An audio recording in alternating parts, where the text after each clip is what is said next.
Mister Chaudhary राज e learning परिवार के अंतर्गत आप सभी का हार्दिक स्वागत और अभिनंदन करता हूं। आपके दिए गए मान सम्मान का आभार प्रकट करता हूं। देखो, जो आज की क्लास है अपने जो चैप्टर नंबर जो 13 है और 13 के अंतर्गत जो 298 से लेकर के अपने 308 मतलब 308 तक जो अपने दिए हुए हैं, एक ही चैप्टर अपने लास्ट के अंतर्गत बचेगा। एक क्लास के अंतर्गत ही वो सारा जो 14 नंबर चैप्टर है वो 300 अपने 9 से लेकर के 327 जो धाराएं हैं वहां तक ये अपने कंप्लीट हो जाएगा। एक क्लास और है, इस क्लास के साथ ही अपने ये पूरा जो बी पार्ट है वो कंप्लीट हो रहा है। तो आई होप आप अच्छे से पढ़ रहे होंगे और खूब ताकत से पढ़ते रहें। और हमारे चैनल को यदि आप लाइक नहीं कर रहे हैं तो लाइक जरूर करें, शेयर करें, सब्सक्राइब करें। इसके साथ साथ में जो टेस्ट आप देना चाहते हैं उसके लिए how to join free test series वाला वीडियो जरूर देखें। उससे आपको जो टेस्ट दोगे उसी से आप लोग फर्निश होते जाओगे। और अपन ने टेस्ट के अंतर्गत जो ये टेस्ट है हो सकता है कि इसकी डेट एक आध दिन पोस्टपोन कर दें, क्योंकि जो अपनी जो 309 से 327 तक की जो धाराएं हैं उसकी क्लास अभी हुई नहीं है। क्योंकि पहले अपना कंप्लीट हो जाएगा तो उसके बाद में फिर अपने टेस्ट देने का रहेगा। और जो ये सारे अपने धाराएं हैं इनके जो अभी भी अपन जो 2 या 4 MCQ अपन ले रहे हैं, इसके साथ साथ में पूरा कंप्लीट पढ़ने के बाद में इसके अंतर्गत जितने 11 अध्याय आपके हैं उन सभी की एक एक अपन क्लास की MCQ लेंगे, जितने मैक्सिमम क्वेश्चन बन सकते हैं। इससे आपकी एक वाइड अप्रोच बनेगी और आप अच्छा कर पाएंगे। चलो हम स्टार्ट करते हैं। उससे पहले 1 मिनट जो आपका मोटिवेशनल कोट है। देखो, आपने जो EO RO जो बनने का अपना सपना संजोया है उसको सपने सच होने से पहले अपन को सपने देखने होंगे। जब आप लोग सपने देखोगे तभी वह सच होते हैं। कोई काम करना होता है उसके लिए सबसे पहले विजन यदि अपना क्लियर है तो अपन उसकी गोल की तरफ आसानी से बढ़ पाते हैं। देखो, जैसे यदि मैं आपको कल ही सब टेलीग्राम पर एक इस प्रकार का कोई ऐसा कूपन भेज दूं और कूपन के अंतर्गत कह दूं कि सुबह 4 बजे आपको जयपुर से फ्लाइट पकड़नी है और पूरा वर्ल्ड टूर आपको फ्री के अंतर्गत करवाया जा रहा है। इसके अंतर्गत आपको जो टिकट दी जा रही है। अब मुझे नहीं लगता है कि कोई भी इसको चीज को मिस करेगा। सभी लोग 4 बजे उठेंगे और 4 बजे अपने जो वहां से जो फ्लाइट जानी है उसके अंतर्गत बैठ जाएंगे। इट मीन्स वहां अपना विजन क्लियर है, क्योंकि वो कूपन मैंने दे दिया है आपको। इसलिए आपको लगता है कि ये बिल्कुल अपने पास में आ गया है और ये चीजें क्लियर है। हर चीज को अपन तैयारी करो तो ये समझ लीजिए कि 3 या 4 महीने के अंतर्गत ये कूपन है अपने पास के अंतर्गत, जिसके अंतर्गत अपन लोग सिलेक्टेड हो जाएंगे। और सिलेक्टेड होते ही आपका जीवन ऑफिसर लाइन के अंतर्गत आ जाओगे। काफी कुछ चीजें, बहुत सारी चीजें चेंज हो जाएगी। तो आप पूरी ताकत के साथ में, पूरी शिद्दत के साथ में, पूरे अनुशासन के साथ में, पूरे डिसिप्लिन के साथ में काम करते रहें। काम करने से ही अपन को जो अपना काम के अंतर्गत ताकत मिलती रहती है। बिना काम किए हुए किसी के अंतर्गत अपन काम करें नहीं और खाली सपने देखें तो वो सपने कभी भी सच नहीं होते। सपने तभी सच होंगे जब उसके अंतर्गत पूरी अपन ताकत के साथ में काम करेंगे, अपने पूरे मनोयोग के साथ में काम करेंगे। तो एक अनुशासन के अंतर्गत कि भाई डेली मुझे 8 से 10 घंटे पढ़ाई करनी है। मैं डायरी के अंतर्गत नोट कर रहा हूं, क्या मैं डेली कर पा रहा हूं या नहीं कर पा रहा हूं, ये भी अपन को देखना है। तो इस प्रकार से रेगुलर इसको तारतम्य को बनाएं। तो सपने सच होने से पहले उसको विजुलाइज करने होते हैं कि मैं जो EO के अंतर्गत, RO के अंतर्गत टॉप कर रहा हूं और टॉप रैंक पर हूं, मेरा इस प्रकार से सम्मान हो रहा है, मैं इस प्रकार से OTS के अंतर्गत जा रहा हूं। और इन सपनों के साथ में जब काम होगा तब वो सपने अपन को सच होते हुए दिखेंगे। जैसे लगेगा कि इसमें यहाँ जा रहे हैं अपन। चलो लेट्स स्टार्ट। क्लास छोटी है क्योंकि ये सेक्शंस जो धाराएं हैं वो छोटी हैं, ठीक ना। चलो लेट्स। इसकी PDF है वो आपको टेलीग्राम चैनल पर मिल जाएगी। पिछली PDF भी मिल जाएगी और ये PDF भी आपको टेलीग्राम चैनल पर हम लोग भेज देंगे। तो ये शॉर्ट के अंतर्गत की हुई है, बहुत ही शॉर्ट कंसाइज किए हुए हैं, ठीक ना। इसका भी और आगे कंसाइज धीरे धीरे मैं आपको बताऊंगा कि इसके भी शॉर्ट नोट्स किस प्रकार से बनाए जा सकते हैं। चलो लेट्स स्टार्ट। धारा 298 क्या कहती है? म्यूनिसिपैलिटी में प्रोसिक्यूट मतलब कि नगर पालिका अभियोजित कर सकेगी। यहाँ देखो अभियोजन के कई अर्थ होते हैं। अभियोजन का मतलब होता है, प्रोसिक्यूट का मतलब होता है जैसे किसी पे कोई दोष लगाना। नगर पालिका किसी पर भी दोष लगा सकती है, और दोष लगाना भी किस प्रकार से, एक वैध रूप से दोष लगाए जा सकते हैं, जिसके अंतर्गत कोई फाइल उस पर किसी ने गलती की है तो उसके अंतर्गत नगर पालिका भी क्या है, इस प्रकार से न्यायपालिका के अंतर्गत जाकर के इस प्रकार का अभियोजन कर सकती है, प्रोसिक्यूट कर सकती है।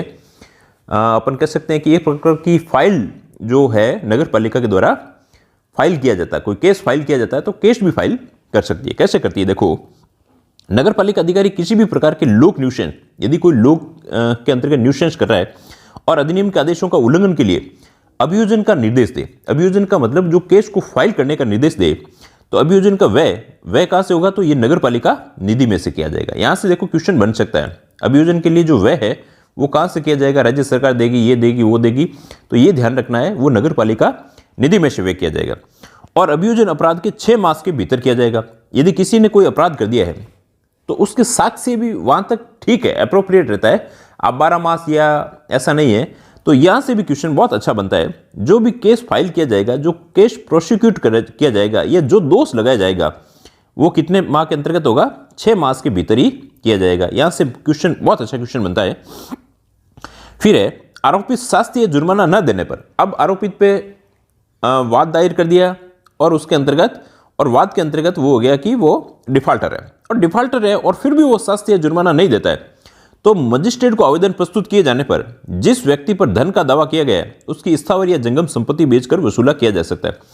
अब मजिस्ट्रेट को आवेदन प्रस्तुत करना पड़ेगा कि इसने ये अपना फला जो उसका जुर्माना था वो जुर्माना नहीं दिया है। इस स्थिति के अंतर्गत उसके धन को उसकी जो इस अचल और जो मूवेबल और इमूवेबल किसी भी प्रकार की संपत्ति में से उसका क्या है, बेच करके वसूला जा सकता है। ये धारा 298 कहती है। तो यहाँ से क्वेश्चन जो 6 मास वाला और ये क्वेश्चन अच्छे बनते हैं। देखिए धारा 299 क्या कहती है, अध्याय देखो यहाँ गलत लिख दिया, यहाँ क्या है, धारा 299 power with respect to prosecuting of offence.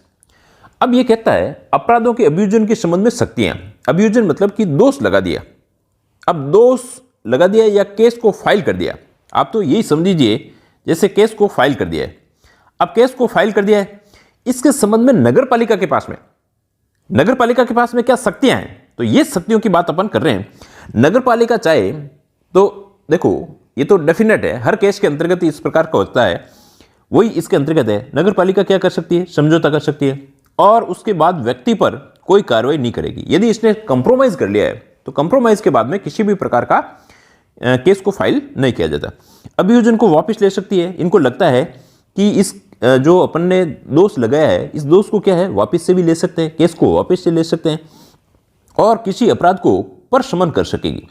परसमन के मतलब यहां पर यह है कि यह एक समझौता पत्र है। परसमन का मतलब भी क्या है, एक समझौता तंत्र है। इसमें समझौता तंत्र का मतलब यहां पर यह है, यदि कोई अभियोजन पक्ष है, जैसे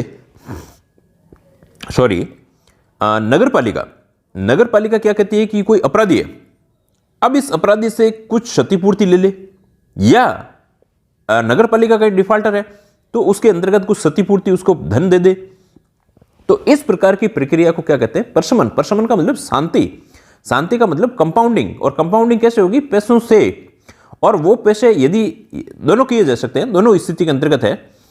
अब इसके अंतर्गत जो नियम बनाए जाएंगे, परसमन कर सकती है मतलब कि उसका पैसा लेके, क्षतिपूर्ति लेकर के उसको भी इस प्रकार से भुगतान करने का भी विकल्प दिया जा सकता है। इसका मतलब धन का विकल्प देकर के भुगतान किया जा सकता है, ये चीज है। और इसके अंतर्गत जो सशक्त जो कार्रवाइयां हैं, इन कार्रवाइयों के जो समझौता किस प्रकार से किया जाएगा, इसका काम करने वाला कौन होगा, राज्य सरकार नियम बनाएगी। तो ये यहां से क्वेश्चन बहुत अच्छा बनता है। और ये समझौता है, इस समझौते के अंतर्गत क्या है, इसे अपने परसमन कर सकती है। उनको लगता है तो उसको किसी धन के भुगतान करने का विकल्प देकर के भी समझौता किया जा सकता है, वापस ले सकती है, समझौता कर सकती है। ये सारी चीजें इसके अंतर्गत आई हुई। ये धारा 299 कहती है। धारा 300 क्या कहती है, damages of municipality property how made good, मतलब कि नगर पालिका संपत्ति की नुकसान की पूर्ति कैसे की जाए। कोई भी नगर पालिका संपत्ति को लोग क्या सोचते हैं कि भाई ये तो सार्वजनिक संपत्ति है, जो मन करे इसका करो, जो मन तोड़ना उसको तोड़ो, ऐसा नहीं है। यदि वह नुकसान कर देता है तो इसकी नुकसान की पूर्ति किस प्रकार से होती है। देखो, नगर पालिका संपत्ति का नुकसान करने पर उसकी शास्ति के अंतर्गत जो जुर्माना लगाया गया है और नुकसान की पूर्ति भी करेगा। देखो, जो चीज तोड़ी है उसको तो सही करवाना ही करवाना है, इसके साथ साथ में उस पर एक्स्ट्रा जुर्माना लगेगा। ऐसा नहीं कि तोड़ो और आप उसके पैसे दे दो, ये नहीं है। शास्ति तो जुर्माना लगेगा और उस चीज को सही और करवाना पड़ेगा। तो इस प्रकार से अपन को कोई ऐसा काम नहीं करें एक सभ्य नागरिक की तरह। विवाद की स्थिति में नुकसान की रकम उस मजिस्ट्रेट द्वारा अवधारित की जाएगी। विवाद की स्थिति में नुकसान की रकम उसके मतलब कि विवाद की स्थिति में नुकसान की रकम मजिस्ट्रेट द्वारा अवधारित की जाएगी। अवधारित का मतलब यह है निर्धारित। अवधारित का मतलब क्या है? निर्धारित। भाई जो विवाद हो गया आप दोनों के बीच के अंतर्गत, नगर पालिका के अंतर्गत और जो जिसने तोड़ा है उसके बीच में विवाद हो गया। अब विवाद हो गया तो अब इसकी रकम कौन निर्धारित करेगा कि मैं इतने पैसे की चीज ये नहीं है वो नहीं है, नगर पालिका कहती है। उस स्थिति के अंतर्गत मजिस्ट्रेट, और यह मजिस्ट्रेट से देखो सामान्यतः जो अर्थ है वो अपने जो कलेक्टर से लिया जाता है। कलेक्टर के पास में भी इस प्रकार की मजिस्ट्रेट की ताकत है। अपने जो एसडीएम है इनको भी एसडीएम, जो सब district magistrate, DM district magistrate, इस प्रकार के जो मजिस्ट्रेट कलेक्टर के रूप के अंतर्गत वो इसको निर्धारण करेगा। और नुकसान वसूल न होने पर मजिस्ट्रेट वारंट जारी कर सकता है। वारंट का मतलब होता है कि उसके गिरफ्तारी के लिए एक पत्र होता है और उस पत्र के द्वारा उसको गिरफ्तार किया जाता है। आपने पुरानी मूवी के अंतर्गत भी इस प्रकार से देखा होगा कि आपके पास में क्या वारंट है क्या, तो वारंट के साथ में उसको गिरफ्तार किया जा सकता है। यदि नुकसान की वसूली नहीं हो रही है उस स्थिति के अंतर्गत तो ये वारंट जारी भी किया जा सकता है। यहां से देखो बहुत अच्छे क्वेश्चन बनते हैं, इसीलिए मैंने इनको 3 स्टार बना दिया है। नेक्स्ट क्वेश्चन देखिए, धारा 301 क्या कहती है? सर्टन ऑफेंस, सर्टन मतलब कुछ offence, to be cognizable and bailable. इसका मतलब हो गया कुछ अपराध ऐसे हैं जिनका संज्ञेय लिया जा सकता है और जमानती होना। देखो ये दो चीज यहां पर आई है, संज्ञेय अपराध और जमानती अपराध। संज्ञेय अपराध का मतलब ये अपराध है जिसके अंतर्गत इनको वारंट जारी करने की आवश्यकता नहीं है, अपने बिना वारंट के भी इनको गिरफ्तार किया जा सकता है। इसका मतलब कि उनकी संज्ञान के अंतर्गत आया कि भाई ये इसने अपराध किया है, ये अपराध किया है और इस अपराध के अंतर्गत इनको जमानत पर, ये अपराध संज्ञान वैसे तो बिना उसके वारंट के तो इनको गिरफ्तार किया जा सकता है, पर जमानती मतलब कि जिसका 3 साल से कम अवधि की यदि किसी को कारावास हुआ या जुर्माना दिए गए तो वह अपराध क्या कहते हैं, कम ऐसे होते हैं, उनको जमानत दी जा सकती है, उनके अंतर्गत जमानत मिल सकती है और इसके अंतर्गत वारंट की आवश्यकता नहीं होती है। इन्हीं अपराधों को क्या कहते हैं? संज्ञेय अपराध कहते हैं। और जमानती है मतलब जिसमें 3 साल से कम की कारावास या जुर्माना है वो जमानती है। इसमें जमानत होती है मतलब थोड़े से अपने अलग प्रकृति के होते हैं, मतलब कम, जमानत का मतलब होता है कम गंभीर प्रकृति की, गैर जमानत का मतलब बहुत ज्यादा गंभीर प्रकृति के होते हैं, जमानत भी नहीं होती है। अब यह कहता है दंड प्रक्रिया जो 1973 में किसी बात के होते हुए भी इस अधिनियम की धारा 167, 236, 245, 297 क, 297 ख और ग के अधीन दंडनीय अपराध ये संज्ञेय और जमानती होंगे। तो इसके अंतर्गत देखो इतने से जो आपने धाराएं दे रखी है इनको भी आपको अच्छे से ध्यान रख लेना है। धारा 301 के अंतर्गत दे रखा है कुछ अपराध क्या होंगे? संज्ञेय होंगे और बेलेबल, जिसके अंतर्गत बेल मिल सकती है, जमानत मिल सकती है। जमानत का मतलब उसको छोड़ दिया जाता है, ये धारा 301 कहती है। नेक्स्ट देखिए धारा 302 क्या कहती है? डिस्ट्रेस लॉफुल तो बेलेबल, प्रक्रिया त्रुटियुक्त होते भी करस्तम विधिपूर्ण होगा। मतलब कि जो नगर पालिका के अधिकारी या कर्मचारी के द्वारा जो काम उसने कार्रवाई की है, हो सकता है कि उसके अंतर्गत कोई प्रक्रिया के अंतर्गत गड़बड़ भी हो, तो भी जो कार्रवाई की गई है, जो प्रक्रिया की गई है वो कैसी होगी? विधिपूर्ण होगी। उसमें कोई डिफॉल्ट हो गया, कोई गलती हो गई तो भी उसके अंतर्गत ऐसा नहीं है कि अपने कार्रवाई के अंतर्गत नहीं होगा। देखो जैसे कोई करस्तम या कार्रवाई किसी पे कोई सम्मन जारी किया, कोई नोटिस दिया गया है, एक प्रकार का दोष सिद्धि है या अन्य प्रक्रिया में कोई त्रुटि है, तो कारण न तो अविधिपूर्ण होगा और न पक्षकार अतिचारी समझा जाएगा। पक्षकार का मतलब यह है कि जो मुख्य नगरपालिका अधिकारी है या जिसके द्वारा जो ऑर्डर जारी किए गए हैं, तो ये ना तो ऐसा है कि उसके अंतर्गत अपने अतिचारी नहीं होगा, मतलब डिफॉल्टर नहीं होगा। ऐसा नहीं कि उसकी कोई कह दे कि भाई आपने ये गलत इसके अंतर्गत कर दिया, और ना प्रक्रिया विधिपूर्ण होगी। कोई छोटी मोटी जैसे क्लरिकल मिस्टेक हो जाती है, इसी मिस्टेक के लिए अविधिपूर्ण भी नहीं होगा और उसके अंतर्गत उसकी गलती के लिए अपने अतिचारी भी नहीं समझा जाएगा, उसको दोषी नहीं समझा जाएगा। नेक्स्ट धारा 303 क्या कहती है? अल्टरनेटिव प्रोसीजर्स बाय शूट, वाद द्वारा अनुकूलपी प्रक्रिया। अब यहां पर देखो, बात यहां पर यह है कि वाद का मतलब क्या होता है? अपने केस को फाइल करना। आपका वाद का मतलब होता है केस को फाइल करना मतलब यहां पर यह है, जो वाद किया जाता है, वाद के अंतर्गत क्या होता है कि वाद का मतलब तो सीधी सी बात होगी, केस को जैसे शूट करना। वाद द्वारा अनुकल्पी प्रक्रिया, अनुकल्पी का मतलब होता है कोई विकल्पी प्रक्रिया। कैसे? देखो, किसी क्षतिपूर्ति, व्यय, प्रभार या नुकसान की संपूर्ण या किसी भाग की वसूली ना होने पर न्यायालय में वाद लाया जा सकता है। वाद का मतलब होता है केस को फाइल किया जा सकता है। एक प्रकार का वही है, इस पर दोष लगा दिया, अभियोजन कर दिया। अभियोजन का मतलब हो गया वो दोषी है तो उस पर क्या है? वाद लाया जा सकता है। केस को क्या है? फाइल किया जा सकता है। कुल मिलाकर बात यहां पर यह है कि वजह से केस किया जाता है और केस हो जाता है, तो ये चीज़ है। तो न्यायालय के अंतर्गत भी ये लोग ले जाना, इनके लिए क्या है? विधिपूर्ण हो जाता है। किसी ने क्या है कि कुछ पैसे दे दिए, कुछ पैसे क्षतिपूर्ति थी नहीं दी, तो ये लोग न्यायालय में जा सकते हैं। न्यायालय का मतलब आप लोग जब नगरपालिका अधिकारी बनोगे तो आप न्यायालय के अंतर्गत भी इस प्रकार की वसूली के लिए कह सकते हो और वो विधिपूर्ण होगा। ये धारा 303 कहती है। धारा 304 कहती है शूट अगेंस्ट म्युनिसिपैलिटी और it's officer.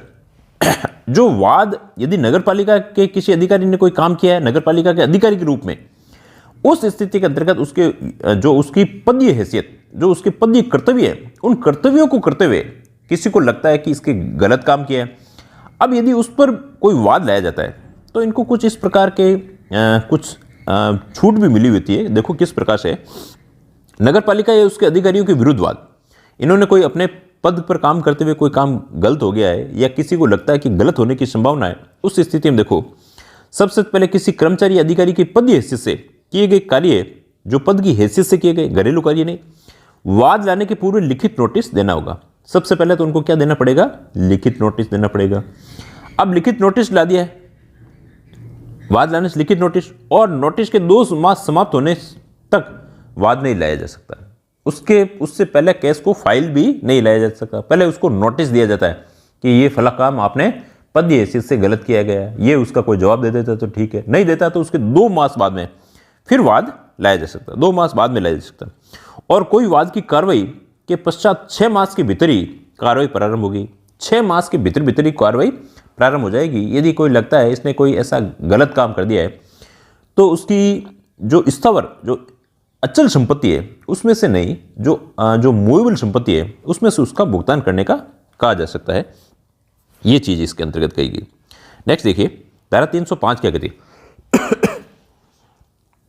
Civil court not to grant temporary injection in certain cases. Civil court, जो सिविल न्यायालय है, न्यायालय के द्वारा ऐसा नहीं है कि अस्थायी किसी भी कोई काम कर रहे हैं नगरपालिका के, जैसे जो अध्यक्ष हैं या नगरपालिका का जो मुख्य नगरपालिका अधिकारी है, इनके द्वारा जो काम किए जा रहे हैं और नियमों के अधीन जो काम कर रहे हैं, उसके अंतर्गत ऐसा नहीं है कि कोई निषेधाज्ञा उसको रोका जाए या उस पर कोई स्टे लाया जाए, मंजूर नहीं किया जाएगा। कैसे? देखो, सिविल न्यायालय किसी वाद के क्रम में यदि कोई कर्मचारी या नगरपालिका का अध्यक्ष है, सदस्य या अधिकारी अधिनियम की शक्तियों का कार्य करने में अवरुद्ध करना संयुक्त रूप से नियुक्त नहीं हुआ, यदि उसको कह दे कि यह अधिनियम की शक्तियों का कार्य करने में कोई उसको रोकना संयुक्त रूप से नियुक्त नहीं हुआ, कि भाई ये तो सही नहीं है, इसकी नियुक्ति गलत हो रखी है, इसने तो पेपर लीक के अंतर्गत, पेपर प्रकरण के अंतर्गत ये सिलेक्शन हो रखा है, तो उस स्थिति के अंतर्गत क्या है, कैसे सिलेक्शन हुआ है या उसकी कैसे नियुक्ति हुई है,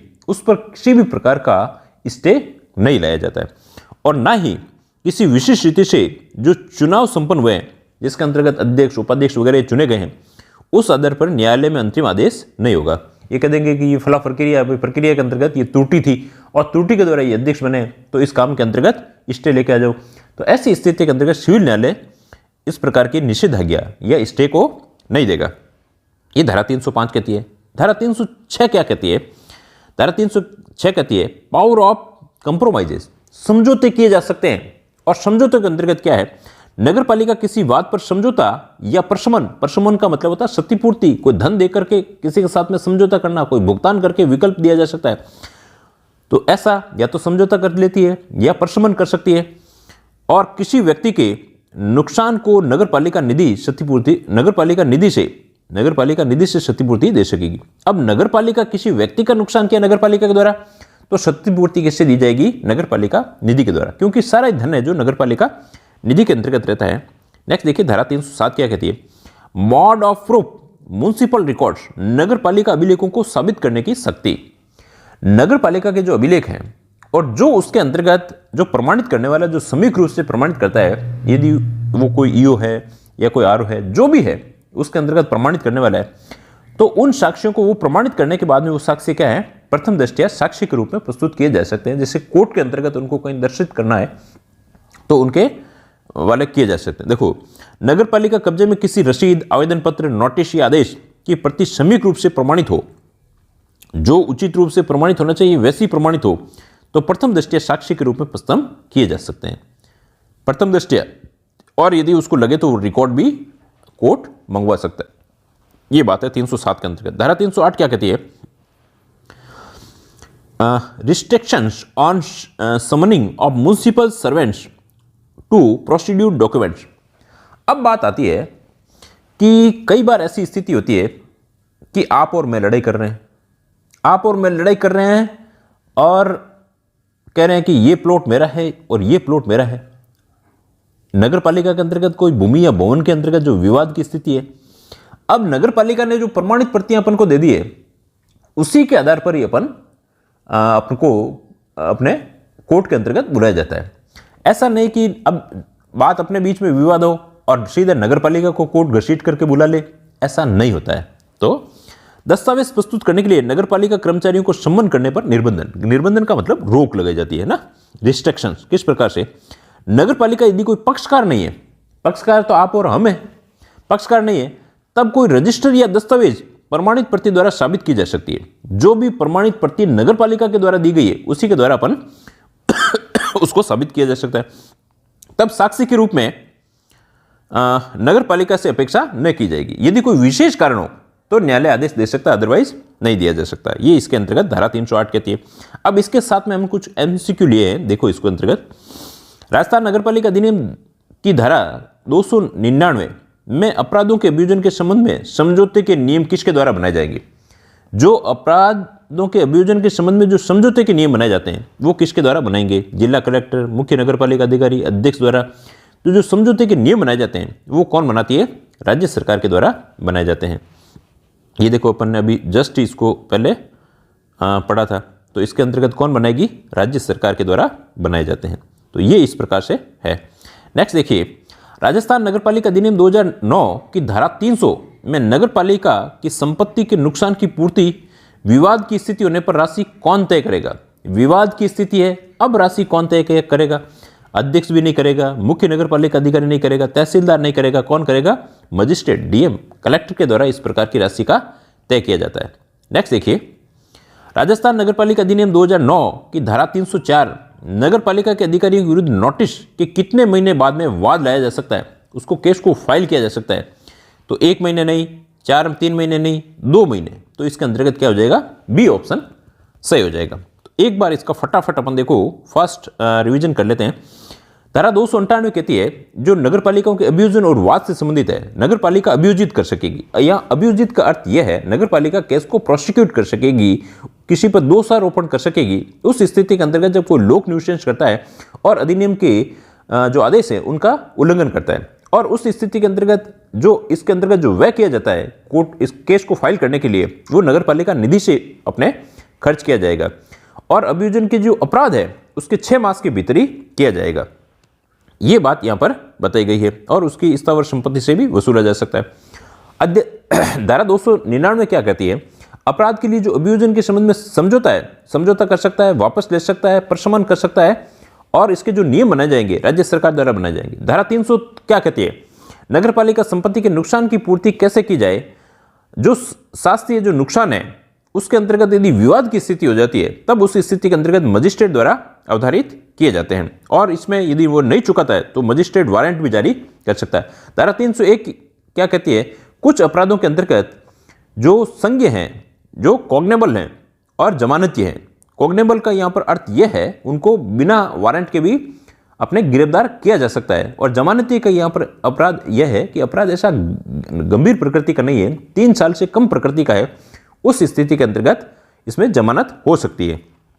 धारा 302 क्या कहती है, डिस्ट्रेस लॉफुल थो एंड वैल्युएबल, प्रक्रिया त्रुटियुक्त होते हुए भी करस्तम विधिपूर्ण होगा। जो कर्मचारी ने काम कर दिया है वो बिल्कुल उसके ना तो उसकी गलती मानी जाएगी और उस प्रक्रिया को अविधिपूर्ण नहीं माना जाएगा। धारा 303 क्या कहती है, वाद द्वारा अनुकूलपी प्रक्रिया। वाद का मतलब यहाँ पर यह है जो केस को जो फाइल किया जाता है तो उस स्थिति के अंतर्गत अपने किसी भाग की वसूली न हो तो वो न्यायालय के अंतर्गत वाद भी लाया जा सकता है। धारा 304 क्या कहती है, नगर पालिका उसके अधिकारियों के विरुद्ध जो वाद लाए जाते हैं वो पहले उसको नोटिस दिया जाता है, 2 मास बाद में उसमें वाद लाया जाता है और 6 मास के भीतर ही कार्रवाई प्रारंभ की जाती है। धारा 305 क्या कहती है, कतिपय मामलों में, कुछ मामलों में सिविल न्यायालयों द्वारा अस्थायी स्टे को मंजूर नहीं किया जाता है। यदि कोई इसके कानून के अकॉर्डिंग ही काम कर रहा है या फिर इस रीति से चुनाव संपन्न जो है उस पर कोई ऑब्जेक्शन उठाता है तो ऐसी स्थिति के अंतर्गत स्टे नहीं दिया जाता। धारा 306 क्या कहती है, समझौता करने की शक्ति। समझौता कर सकता है, प्रशमन कर सकता है और उसकी क्षतिपूर्ति जो नगरपालिका निधि से दी जाती है। धारा 307 क्या कहती है, नगरपालिका अभिलेखों को साबित करने की शक्ति। साबित करने के लिए जो प्रमाणित प्रति है जो नगरपालिका के अधिकारी द्वारा प्रमाणित की गई है प्रथम दृष्टया साक्ष्य के रूप में प्रस्तुत की जा सकती है। धारा 308 क्या कहती है, दस्तावेज प्रस्तुत करने के लिए नगरपालिका कर्मचारियों के लिए सम्मन करने पर निर्बंधन। सम्मन का मतलब यहां पर यह है उसके ऐसा नहीं है दस्तावेज प्रस्तुत करने के लिए उसे न्यायालय में बुलाया जाएगा, यदि वह पक्षकार नहीं है उस स्थिति के अंतर्गत नहीं बुलाया जा सकता, पर विशेष कारणों से न्यायालय आदेश कर सकता है। आई होप आपको क्लास अच्छी लगी होगी। Thanks a lot. आपको सारे PDF वगैरह ये सारी चीज़ें टेलीग्राम चैनल पर मिल जाएगी। आजकल अपने जो क्लास एक जो सुजस ई-बुलेटिन करके है वो भी करंट अफेयर्स के अंतर्गत आपकी ताकत को बढ़ाएगी। उस क्लास को भी आप रेगुलर देखें, उसकी जो PDF है वो भी आपके टेलीग्राम चैनल पर भेज दी जाती है। चैनल को लाइक करें, शेयर करें, सब्सक्राइब करें। Thanks a lot.